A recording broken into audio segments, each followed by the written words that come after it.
are watching World Report on NewsX World. Let's take a look at the top headlines of this hour.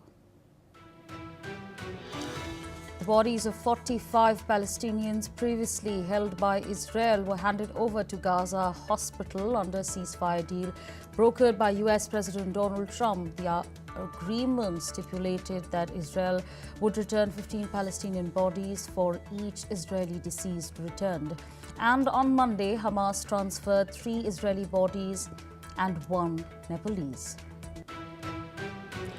The EU is working with G7 partners on a response to China's unjustified export controls on rare earths, which have already disrupted production for some EU companies. Trade Commissioner Maros Sefcovic stressed the need for a coordinated approach, and he is in close contact with G7 counterparts in China to find solutions.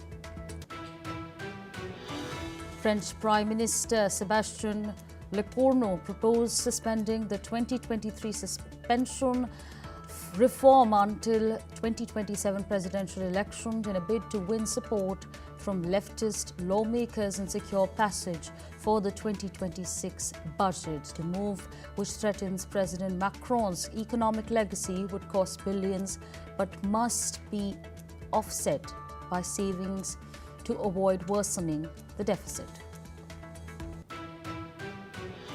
An elite Madagascar military unit announced it has seized power following the National Assembly's impeachment of President André Rajoelina for desertion of duty. Colonel Michael Randriana, leader of the CAPSAT unit, declared this takeover in a statement outside a government building.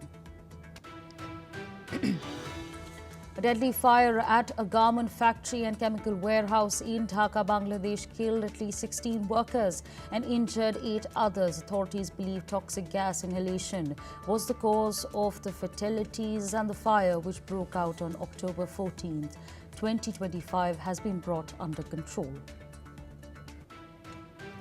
The Kremlin welcomes US President Donald Trump's focus on peace talks for Ukraine after the Gaza ceasefire and hopes he can push Kyiv towards a settlement. Meanwhile, Russia accuses Ukraine of stalling, while Ukraine says Russia's demands are like asking for surrender.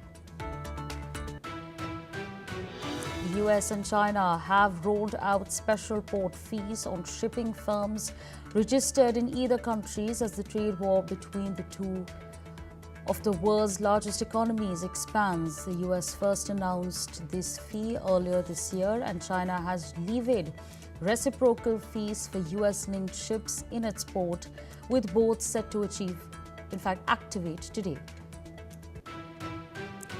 Torrential rains that lashed Mexico last week have killed at least 64 people, and 65 more are missing after a tropical depression triggered landslides and flooding in parts of Gulf Coast and central states.